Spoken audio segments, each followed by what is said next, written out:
When I get the munchies in the moonlight hours, my first thought is to see what's in the fridge or to grab a snack off the shelf. That's just not good enough for blogger Zorah Booley, who finds that she's at her most culinarily creative at midnight. Fortunately, she's also a great fan of breakfast, so Carishma suggested that they meet for a morning meal. For Zorah, most mornings starts with a working breakfast because she's always on the lookout for fresh material for her blog. Hey guys, so we just got to the yard today. We're going to be shooting here, but before I start, I really need to get a coffee, so I'm just going to move over there. Even her first cup of coffee is a photo opportunity, and working on the fly is part of her style. Zorah came up with the concept of a blog during her time in London, where she studied culinary arts, specializing in French pastry making, before working at a major international hotel. In the Midnight Kitchen started off purely as a creative outlet, but it's become more than a sideline for Zorah, who also runs her own food sector enterprise. I'm always on the hunt for new foodie places to try, and luckily for me, I'm spoiled for choice in Cape Town when it comes to options, but also when it comes to company, as I believe food is often best shared. Today I have the pleasure of meeting Zorah Booley at one of the hottest new spots in town. Zorah, hi, so lovely to meet you. So nice to meet you. Well, Zorah, what have I caught you in the middle of doing today? So I was just taking a few pictures for my Instagram just to get an idea of the whole place, because when I like to write a blog review, I kind of just want to show different aspects of a restaurant. So that was catching me in the action right there. Speaking of your blog, tell me a bit about it. It's very pastry meets health, because I studied pastry and I live a very healthy lifestyle, so it's kind of a combination of both. And then it's a lot of foodie places as well that I like to visit in Cape Town, especially on the weekends.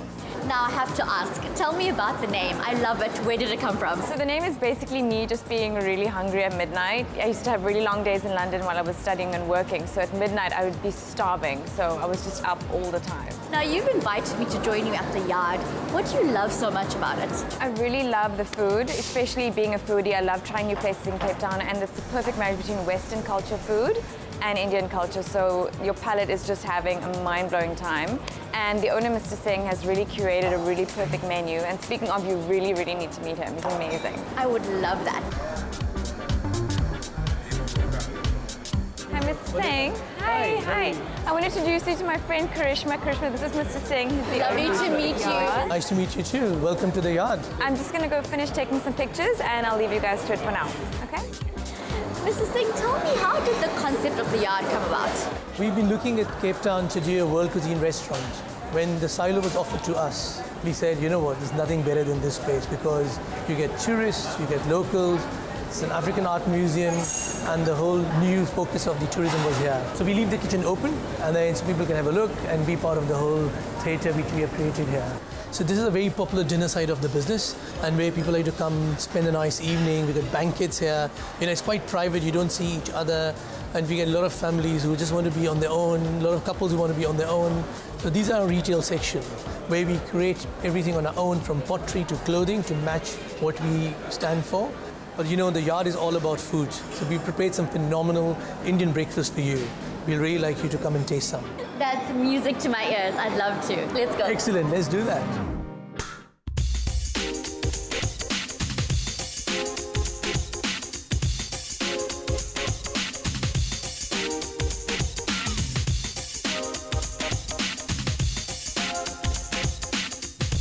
While Carishma was watching her brunch in the making, Zorah was hard at work creating images for her blog, adding an extra pop to the delicious-looking Eastern-themed dishes with some artful tabletop styling. Wow, that looks beautiful. Thank you. Zorah, what is the key to great food photography? For me, I think a lot of it is definitely your lighting, your flat lays as well, and styling a picture with just like lots and odds and ends that you can sort of find, like jewelry or scarves, like blankets, linens, whatever, just to kind of fill it up the most. This looks so divine. I know, it is actually amazing. I can't wait to have a taste. Let's have some.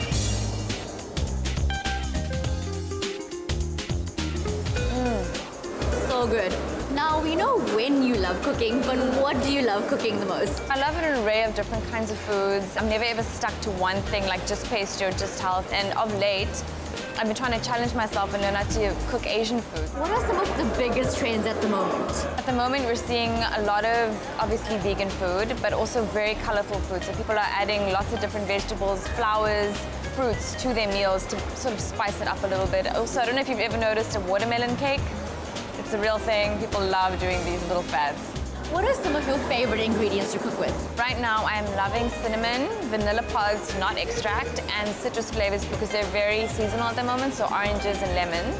Which actually reminds me that I have been seriously inspired by something lately, which I would love for you to help me with in the kitchen later after breakfast. I'd love that. The meal tasted even better than it looked and definitely offered far more flavor than same old cereal with yogurt and fruit or a toasted sandwich to go. Having polished off every last morsel, the pair headed back to Zorah's home in the shadow of Table Mountain.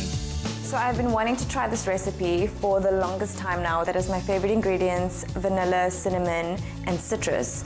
So this is everything that we're going to be using today to make French toast. Thank you so much.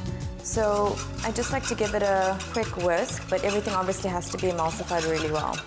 And this forms your base for the whole, obviously, the French toast. Okay, so now I'm just gonna add a cup of orange juice, just freshly squeezed. And then I'm gonna add, this is 1 lemon zest and 1 orange zest. And then here we've got whole cardamom, nutmeg, and cinnamon. So it's just for the flavor, really. So now I'm just gonna mix this in gently. Those aromas together are divine. Such a beauty. It's so fragrant, and it really comes through when you finally fry off the French toast. It really just sticks. It's so divine. I like to get really fresh bread and cut it as thick as possible myself. I don't like getting sliced bread already. And I'm gonna soak it in here, the milk and the egg mixture, just for a few seconds. That's like completely enough. And now I'm just gonna fry it off and just put it on like a medium heat. After a few seconds on either side, it'll probably be ready to go.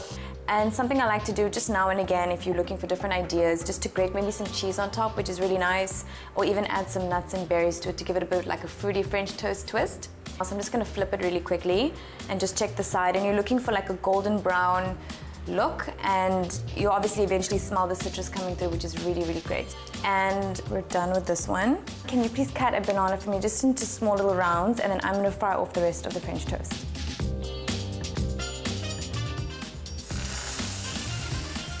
Where did you fall in love with French toast? I studied at Le Cordon Bleu in London. Obviously, I traveled to France just a few times because it's just like down the road. And people used to make French toast there all the time. It's like their standard breakfast. So I just started really enjoying this intricate way of having breakfast in the morning, as opposed to just normal pancakes. Can you bring me the bananas, please, Carishma? Sure. So you can just put them in randomly, and then we'll just give them a quick fry. Can you just sprinkle some sugar so we can just speed up the caramelization process? Yeah, perfect.